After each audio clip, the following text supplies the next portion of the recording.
Glad to have you back. Now time for us to focus on personal finance, and that's of course still with Charles Fakroha, who would be talking to us about areas of interest for growth. Charles, good to have you on the show. Thank you for staying with us.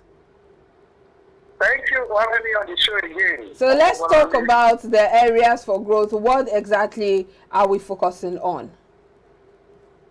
Yes, we are looking at areas of personal finance. You know, after election, people go back to their normal businesses and they need to begin to look at their personal finances. So we're looking at one area of personal finance is your income. You need to know the amount of income you are earning. Is it a passive income or is it an active income? How to improve your income, to meet your increasing expenses. So if your income does not increase, and of course when your expenses are increasing, of course you will not achieve financial security. So for an individual, you need to understand the type of income you are making and how to improve and increase your income. We also be looking at spending. Your spending patterns matters a lot. How do you relate it to money?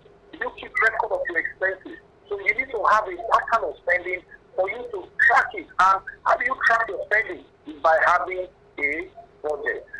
So another area of personal finance is your spending.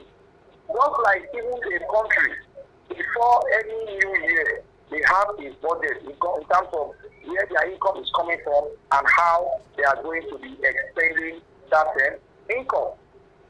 Another area of personal finance is savings. Savings is key, like we have said.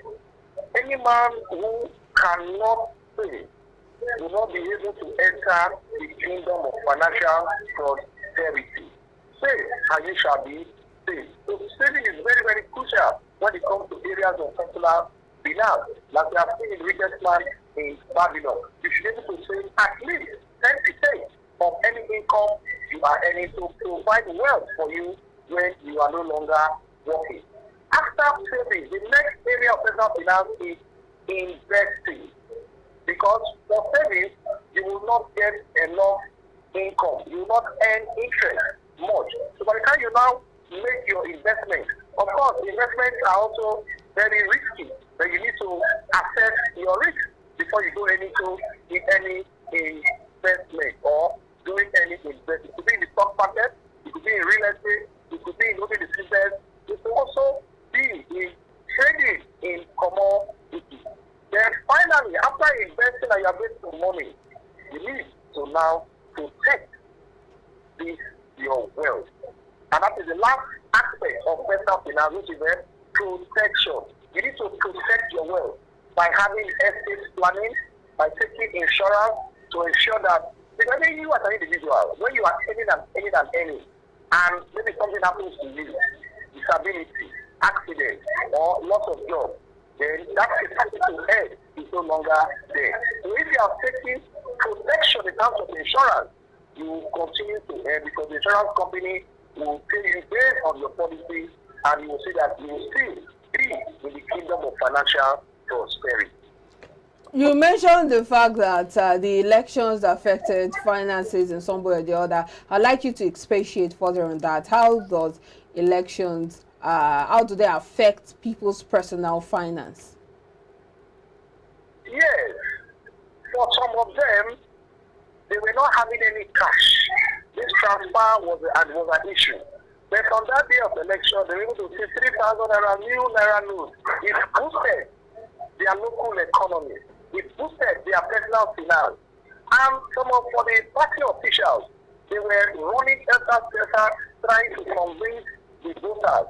In terms of the voters are saying, well, I cannot move around with you if you cannot give me cash.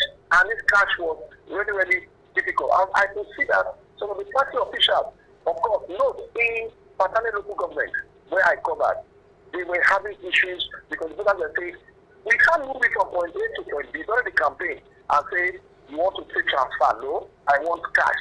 I saw a lot of issues like that, concerning cash and then transfer. So that after the election, when they were giving this cash, most of them felt relief. And of course, like I said today, most of them have gone to their farmland, Most of them have gone into the sea now to do their fishing. And of course, those who work in the council have gone to their offices, and the whole place is quiet. Oh, well, I guess we'll have to pick up from here tomorrow to look at further areas, different areas to focus on when it comes to improving one's personal finance. Thank you so much, Charles Fakroha, for sharing your thoughts with us on the show this morning. Thank you for having me. Where the wealth comes from? Wealth comes from above. Thank you.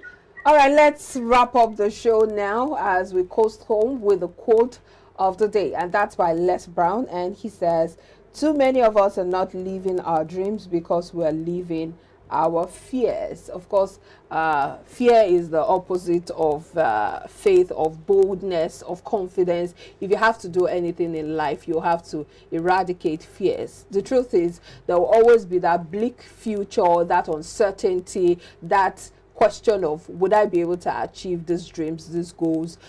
Sometimes, or most times, because they say that if your dreams and goals are not big enough to scare you, then maybe you should sleep again and dream again. And so the fears will always be there, but you have to look for ways to brace those fears and do it irrespective of the fears. You're right. And when you always have big dreams and the next thing that comes to your mind is what if?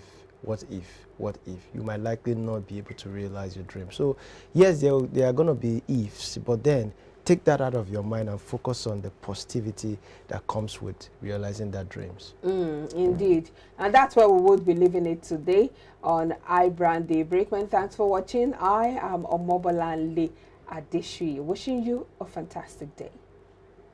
My name is Joshua Okata once again. Have a wonderful week ahead.